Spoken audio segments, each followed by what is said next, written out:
Karma is a concept that has intrigued humanity for centuries. It's the idea that our actions, good or bad, have consequences that eventually return to us. But does karma really work?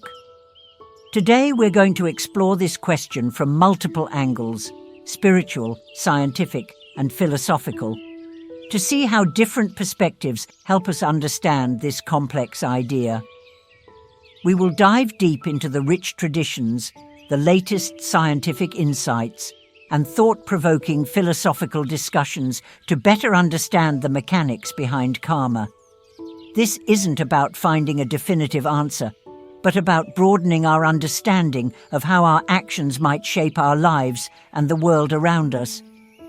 By considering different viewpoints, we can appreciate the depth of this idea and perhaps find meaning in how it applies to our daily lives. Karma can mean different things to different people. For some, it's a spiritual law that governs the universe. For others, it's a simple moral compass reminding us that our actions have consequences.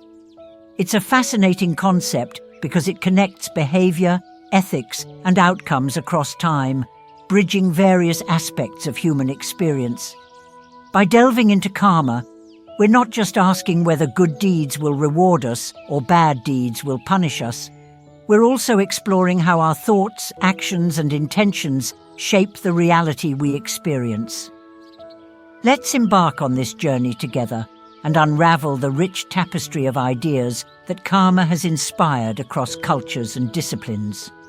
Let's start with the spiritual perspective, where the concept of karma originated. In Hinduism, Buddhism, and Jainism, karma is a fundamental law of moral causation. What you do, you receive. It's the idea that our actions, good or bad, create ripples that eventually return to us, either in this lifetime or the next.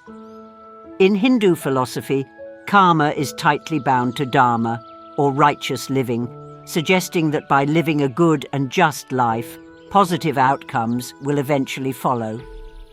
For example, a person who dedicates their life to helping others may, according to the laws of karma, experience prosperity, inner peace, or favorable circumstances in return. In the Bhagavad Gita, Lord Krishna emphasizes the importance of selfless action, or karma yoga, as a path to spiritual liberation. This illustrates that karma is not just about the reward, but about cultivating a deeper sense of purpose through one's actions. The concept of karma yoga encourages people to act without attachment to the outcome, trusting that the universe will bring balance in its own way and time. This perspective highlights the importance of intentions, acting with a pure heart regardless of the immediate consequences. Buddhism takes the concept further by integrating karma into the cycle of samsara, or rebirth. Every action has consequences that shape not only our current life, but also future lifetimes. For instance, acts of generosity and compassion contribute to favorable rebirths, while harmful actions could lead to suffering in future existences. The story of Angulimala, a ruthless bandit who transformed into a monk under the guidance of the Buddha, serves as an example that karma is not fixed. Our actions in the present can alter the course of our karmic journey, redeeming us from negative past deeds. This transformation illustrates that karma is dynamic and redemption is always possible through conscious change. In Buddhism, the focus is also on intention. The motivation behind an action matters as much as the action itself.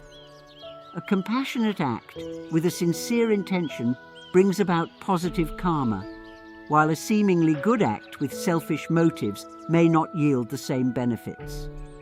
Jainism emphasizes ahimsa, or non-violence, as a core tenet of karmic law. In Jain beliefs, every act of harm against any living being accumulates negative karma, binding the soul further into the cycle of birth and rebirth. The meticulous care Jains take in avoiding harm even to insects, reflects their deep commitment to minimizing negative karmic consequences. Jain monks and nuns often go to great lengths to ensure they do not unintentionally harm other living beings, such as sweeping the ground before walking to avoid stepping on insects. This deep level of commitment shows how seriously karma is taken in the Jain tradition and emphasizes the interconnectedness of all life forms. However, many modern interpretations of karma, particularly in the West, have simplified it into the notion of what goes around comes around. This interpretation suggests that our actions have consequences, sometimes as straightforward as kindness bringing kindness or selfishness leading to isolation. While this view might miss some of the depth of karma's spiritual roots, it still captures the essence of interconnectedness and responsibility for our actions. It encourages us to think about how even small acts, like helping a stranger or choosing not to retaliate, can create positive energy that eventually returns to us in unexpected ways. For example, a simple act of holding the door open for someone might lead to a chain reaction of kind acts that uplift many individuals throughout the day, creating an invisible web of positive influence. In addition, some spiritual teachers emphasize that karma is not just a system of reward and punishment, but a tool for personal growth and spiritual evolution. The idea is that the challenges and experiences we face, whether pleasant or unpleasant, are opportunities for learning and self-improvement.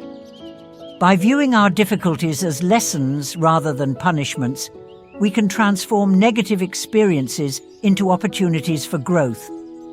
This perspective encourages us to take responsibility for our lives and see every situation as a chance to cultivate virtues like patience, compassion, and resilience. The concept of karma, therefore, becomes a guide that helps us navigate the complexities of life with a sense of purpose and understanding. Furthermore, the idea of collective karma is an important aspect of spiritual thought. Collective karma refers to the shared consequences of actions taken by groups, communities, or even entire nations. This concept suggests that the actions of individuals contribute to the collective energy of their community, and the resulting karma affects everyone within that group. For example, a society that fosters inequality and exploitation may collectively experience social unrest or economic hardship as a consequence of its actions. Conversely, a community that prioritizes compassion, justice, and mutual support may enjoy greater harmony and prosperity.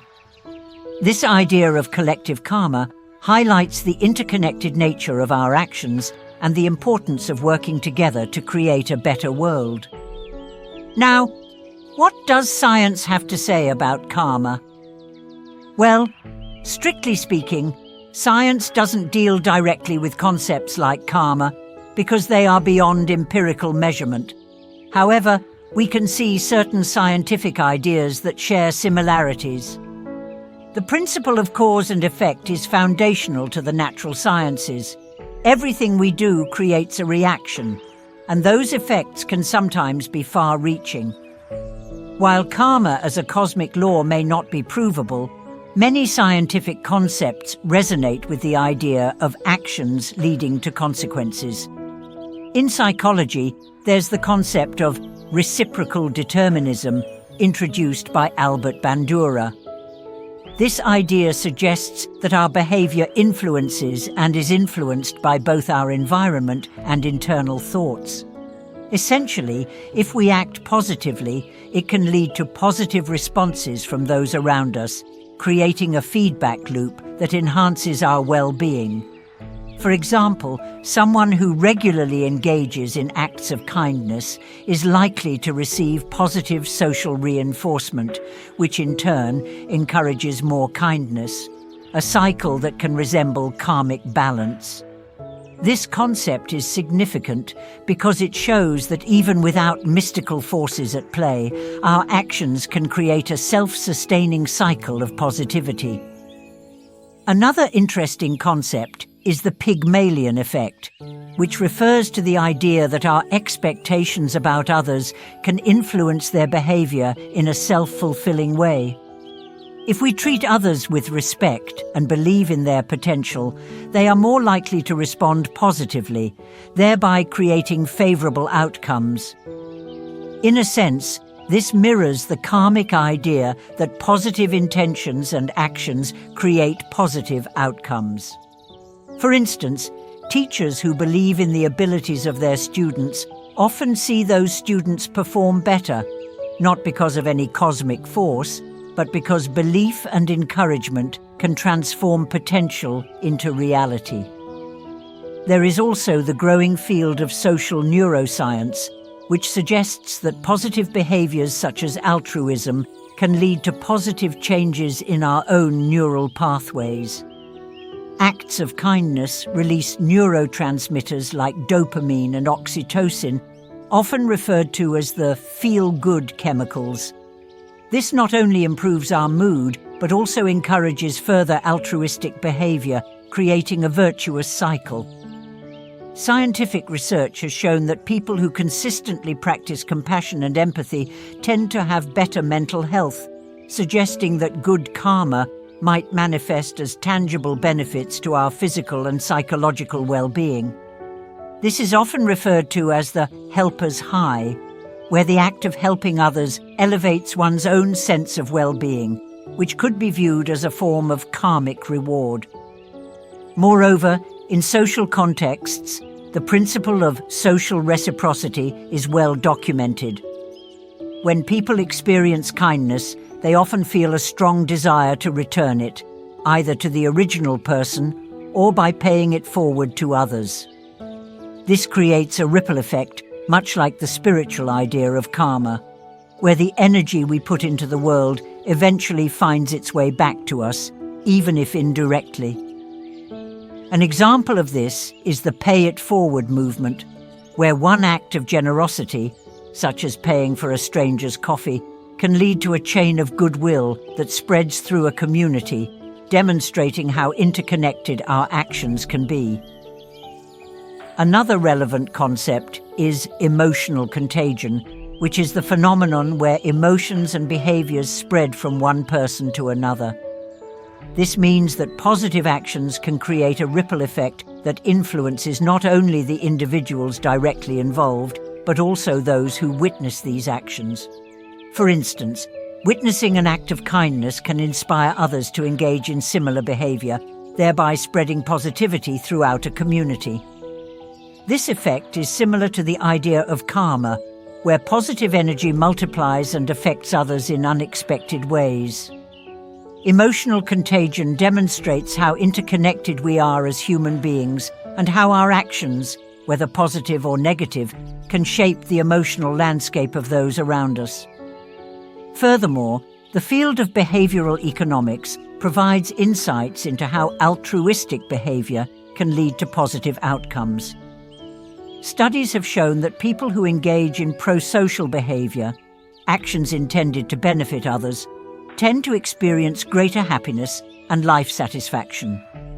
This aligns with the idea of karma, suggesting that selfless actions bring about positive returns, not necessarily through a mystical force, but through the natural consequences of building positive social connections and fostering goodwill. For example, charitable giving has been linked to increased happiness and a sense of fulfillment, indicating that giving to others can enrich our own lives. Philosophically, karma can be seen as a framework to make sense of justice in a complex and often unpredictable world.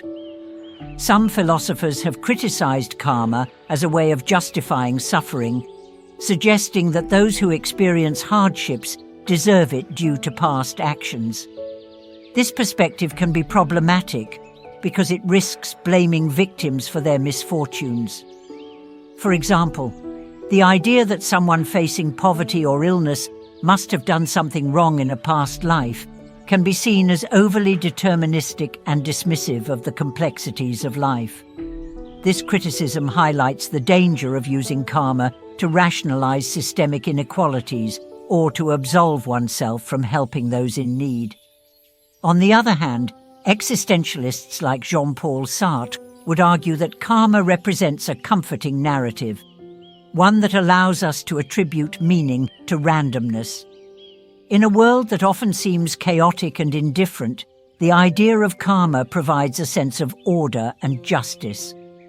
Sartre, however, emphasized radical freedom and personal responsibility, suggesting that while we may seek comfort in the idea of karma, ultimately we must accept the randomness of existence and take responsibility for our own actions without expecting cosmic rewards or punishments. In this view, karma is a psychological tool rather than a universal law, helping individuals find a sense of meaning in their actions. Not all philosophical views are skeptical, though. The German philosopher Arthur Schopenhauer believed in a type of moral causation that resembles karma, where acts of compassion naturally lead to a more fulfilling life. He argued that empathy for others and actions that reduce suffering create a sense of unity with the world, thereby bringing inner peace and a sense of fulfillment. In this view, karma is less about cosmic bookkeeping and more about the inherent rewards of living a compassionate life. Schopenhauer believed that our connection with others is what gives life meaning, and through compassionate actions, we align ourselves with the greater good, ultimately benefiting ourselves. A modern philosophical take might focus on karma as a metaphor for moral responsibility. Whether or not there is a cosmic force keeping track of our actions, we as social beings influence the world around us. By believing in some form of karmic balance, we might feel encouraged to contribute positively, recognizing that our actions do shape the experiences of others, even if it's not in some mystical or predetermined way. Philosophers like Peter Singer advocate for effective altruism, where individuals use their resources to do the most good they can, highlighting how our choices can have far-reaching impacts. In this sense, karma can be viewed as a guiding principle that motivates us to act in ways that promote the well-being of others, thereby indirectly enhancing our own lives. By adopting a karmic mindset, we can become more conscious of the effects our actions have on others, leading to a more empathetic and interconnected society. Another philosophical perspective is the concept of virtue ethics, which emphasizes the development of good character traits as a means of achieving a fulfilling life. From this perspective, karma can be seen as a reflection of the virtues we cultivate. By consistently practicing virtues such as kindness, honesty, and generosity, we create a life that is aligned with moral excellence, and the positive consequences of our actions naturally follow. This aligns with the idea of karma as a tool for personal growth and self-improvement. The more we embody positive qualities, the more we contribute to our own well-being and the well-being of others, creating a virtuous cycle of positive energy. Additionally, the concept of moral luck, introduced by philosophers like Thomas Nagel, can be connected to the idea of karma. Moral luck refers to the idea that factors beyond our control can significantly influence the moral value of our actions. In the context of karma, this suggests that while we may not always have control over the outcomes of our actions, our intentions and efforts still matter. By focusing on doing good and acting with integrity, we increase the likelihood of positive outcomes, even if the exact results are influenced by circumstances beyond our control. This perspective encourages us to act with sincerity and purpose, regardless of the uncertainties of life. So, does karma really work? It seems that the answer depends on where you stand, spiritually, scientifically, or philosophically.